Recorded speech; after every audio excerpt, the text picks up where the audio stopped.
I'm going to show you how to create dynamic routes in your interface. So in previous videos, we've shown you how to use the route selector and create new routes and then add content to those routes, which is all well and good. But a lot of the time what you want to do is display rendered content from the database. So you don't want to have to create an extra route in your interface every single time you add a new piece of content.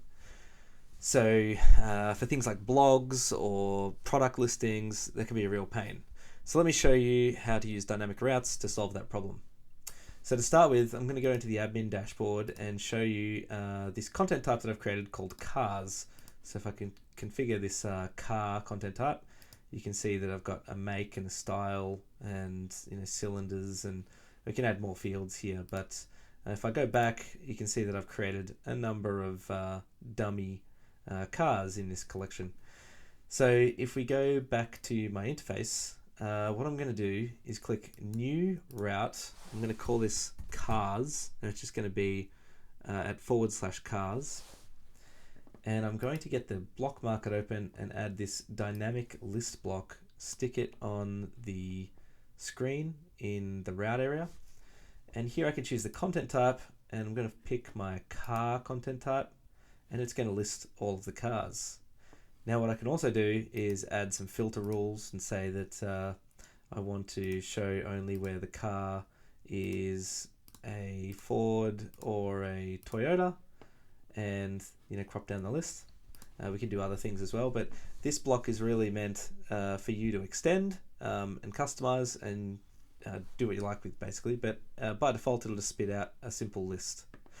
Now what we want to do is create another route, and I'm going to call this the car detail route, and I want this to be at the same path /cars and then / and I'm going to put a colon here, and I'm going to write ID and then click confirm.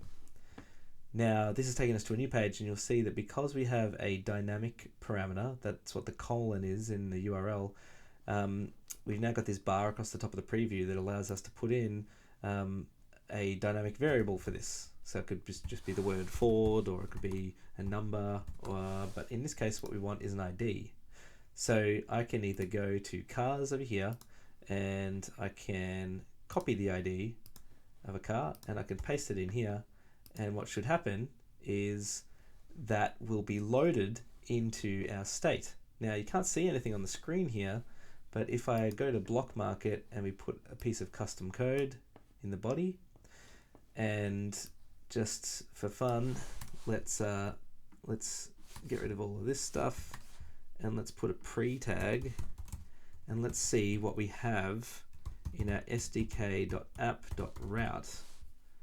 And we'll just refresh this, and you'll see here that we have the details of the current route they're on. So it says car detail, the name's car detail, and the parameters is the ID that we put in here.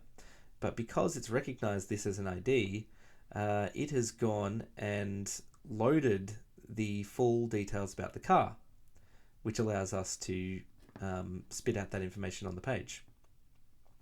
So that's exactly what we want. So what I'm going to do is put a H1, and we're just going to spit out, we can either do sdk.app.route.items.id.title, like that, but that's a bit painful, and if we're going to have to do that for every single property that we want to spit out, it's soon going to become untenable. So what we're going to use is a computed property up here. So we're going to create a new object called computed. We're going to do a new property, we're going to call it car, and here we're going to spit out, we're going to return this .sdk.app.route.items.id, and now down here we can just write car.title, and we can do a H4, maybe car.data, I think it was, .make, so it's a Toyota, and we could spit out the image, we could spit out the date, you got access to all of the information that is stored on that car. So you got all of the details, car.data.cylinders. Yeah, so that's how we can spit out this. Now you'll notice if I change this ID, then it will change to a different car. So if I go back here and we choose this CX7 one over here, if if I put the CX-7 ID in here, it's going to load the CX-7 details for the Mazda.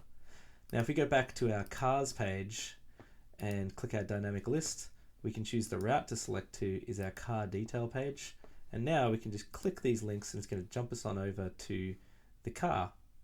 And so we can go back to our cars page, click the 4Runner over here, and it's going to show us the 4Runner.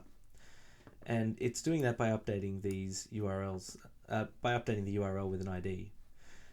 Now, IDs are perfectly well and good for internal applications, but if you're doing public websites and you want that SEO goodness of a pretty looking URL, we'd suggest instead to use the, let me update this, use the word slug instead.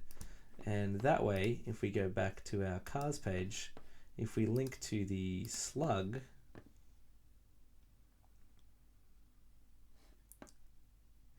and we click one of these, it will actually take us using the slug, which is the readable ID. So you can see it's car, territory. It makes it a little bit easier to read for search engines rather than just an ID.